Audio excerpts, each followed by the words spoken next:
Hey, what's up, everybody? So, I used to make a bunch of videos for YouTube about, RC cars, motorcycles, stuff like that. Well, now that I'm getting into kayak fishing, I wanted to make a video of my fishing kayak. I'm going to post it up on Havasu Fishing Crew first, see what you guys think, and then I'm most likely going to start back up with my YouTube channel. So, here we go. This is my 10-foot Aruba. It's a little bit different than the Sun Dolphins simply because it has a watercrest thicker. Other than that, it's exactly the same. Some of the features that I've added or were added to this kayak. First is the metal handles here on the side. One on each side. That's great for carrying it in and out of a car because I put it in my trunk, and so it fits really well and easy to do. I do have a little latch right here for adding, just hanging anything that I need to right there. And then another thing that I added in here is this traction pad, and this helps stuff, from sliding around and everything like that. But also, when you have your tackle boxes in here and you move them around, it doesn't make as much noise as when it's just on this plastic. So it won't scare the fish, and it's a lot better for, soundproofing.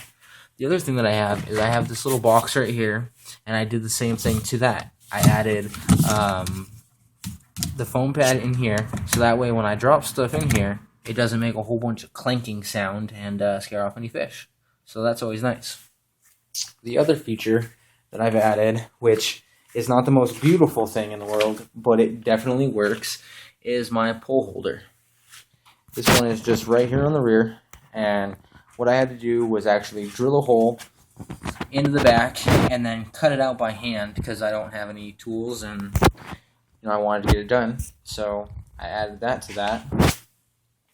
And this kayak is also the entire rear of it. If you can see in these holes right here, this is foam. The entire back of this kayak is filled with foam, which actually helps with buoyancy and everything like that.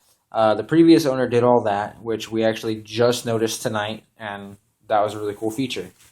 Other thing that's been added is on the paddles, there are these little foam pads right here with silicone on them, and that helps the water from dripping inside the kayak and getting you all wet. So, you guys see real quick, that's just kind of how I have everything set up. Another thing I did is, there's foam in here. So, I cut a little notch out, so that way I could actually slide in my tackle box. It can actually go in there a little bit more, but it's hard to do with one hand right now. And that's what I've done to the kayak so far. A couple other things that I'm going to be doing is I am ordering a fishing pole rod holder that is going to go right here, sticking straight out, and that way I can hold the pole up front and not have it in my waist while I'm paddling, which is going to be super convenient and very nice. But so far, that's my setup. Let me know what you guys think, and if you have any suggestions on things I can add. Oh, okay, 1 second. One other thing that I didn't say is I am going to be installing an anchor system on here.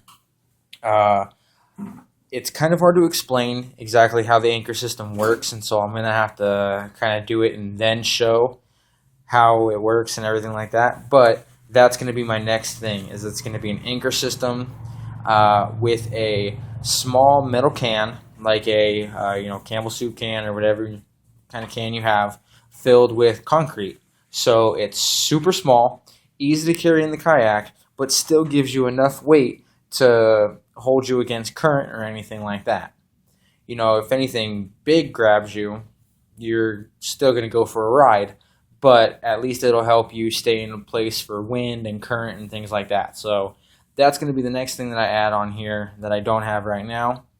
But yeah, that's going to be my next thing. So if you guys have any suggestions on what I can do next, or if you guys have any videos of your kayaks and the things that you've done with them, let me know. And we can definitely share some ideas on how to make a inexpensive kayak a much better fishing rig, because that's really the name of the game.